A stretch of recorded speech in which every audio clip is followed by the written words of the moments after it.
ಬಹಳ ಜನ ಭಕ್ತಿ ನೆಗ್ಲೆಕ್ಟ್ ಮಾಡ್ತಿರ್ತಾರೆ, ವಾಕ್ಯ ಓದೋದು ನೆಗ್ಲೆಕ್ಟ್ ಮಾಡ್ತಿರ್ತಾರೆ. ಈ ವಾಕ್ಯ ನಮಗೆ ಸುಮ್ಮನೆ ಸಿಕ್ಕಿಲ್ಲ. ಎಷ್ಟೋ ಜನಗಳು ತಮ್ಮ ಜೀವಿತವನ್ನ ತ್ಯಾಗ ಮಾಡಿದ್ದಾರೆ, ಸ್ಯಾಕ್ರಿಫೈಸ್ ಮಾಡಿದ್ದಾರೆ, ದೇವರಿಗಾಗಿ ಹುತಾತ್ಮರಾಗಿದ್ದಾರೆ. ಎಷ್ಟೋ ಜನಗಳು ತಮ್ಮ ಕುಟುಂಬಗಳನ್ನು ಕಳ್ಕೊಂಡಿದ್ದಾರೆ, ದೇವರ ಮಾತುಗಳು ಸಾರಲ್ಪಡ್ಬೇಕೆಂಬುದಾಗಿ. ಅವರೆಲ್ಲ ಕಷ್ಟ, ಅವರೆಲ್ಲ ನೋವುಗಳು, ಅವರೆಲ್ಲ ನಿಂದೆಗಳು, ಅವರೆಲ್ಲದ ತ್ಯಾಗದ ಜೀವಿತ ಇವತ್ತು ನಮಗೆ ಈ ಸತ್ಯವೇದ ಇದೆ.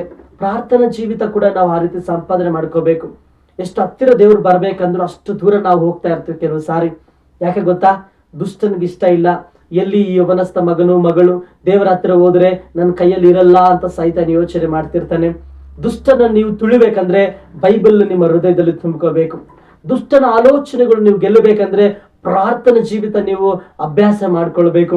ದುಷ್ಟನ ಹತ್ತಿರ ಕಾರ್ಯಗಳು ಬರ್ತಾ ಇರುವಾಗ ಅವುಗಳನ್ನ ಗೆಲ್ಲಬೇಕಂದ್ರೆ ದೇವರ ಜೊತೆ ಸಂಭಾಷಣೆ ಮಾಡುವಂಥದ್ದು, ಸಹವಾಸವನ್ನ ಬೆಳೆಸ್ಕೊಳ್ಬೇಕು.